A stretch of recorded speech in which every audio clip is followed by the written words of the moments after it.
Après plus d'une semaine de négociations entre les différentes délégations présentes à Glasgow, pays en voie de développement et pays riches n'arrivent toujours pas à s'entendre sur les principaux points de négociation, à savoir la réduction des émissions, l'appui à l'adaptation ou encore la matérialisation du marché carbone. La première semaine, il y a eu l'adoption des textes au niveau de l'article 6, au niveau de la transparence, au niveau des pertes et dommages et au niveau des transferts de technologie, donc au niveau des organes subsidiaires.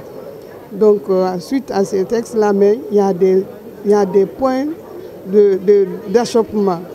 Donc maintenant, la deuxième semaine, là, c'est la rencontre bilatérale avec les ministres pour voir les messages clés. Les pays développés nous donnent une date exacte par rapport aux 100 milliards de dollars qu'ils ont promis il y a 10 ans de ça, qui nous explique aussi comment ils vont combler le gap par rapport au financement, parce que depuis 2020, les 100 milliards devaient être là. La deuxième, c'est qu'il y ait un engagement fort des pays développés de garder la température en dessous de 1,5 degrés. Les pays développés ne sont pas encore prêts à s'engager dans cette discussion. Ils essayent à travers des formes nouvelles, par exemple.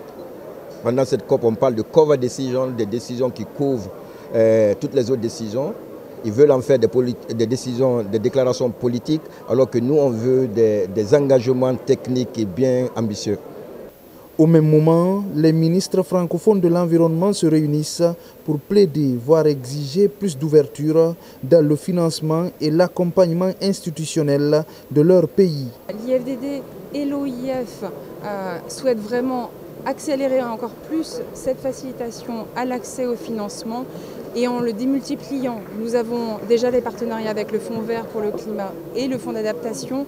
Il y en a plein d'autres à aller chercher. Nous avons des partenariats avec l'Union européenne et avec tous nos États et gouvernements.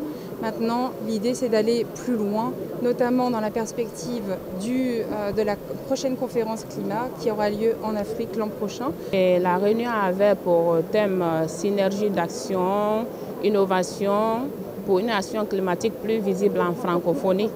Et au cours de cette réunion, nous avons posé sur la table les principaux mots dont souffrent les pays francophones en matière d'élaboration de projets, en matière d'accès au financement et surtout les barrières linguistiques, puisque les bailleurs, en nous soumettant leurs offres, ils envoient les offres en anglais.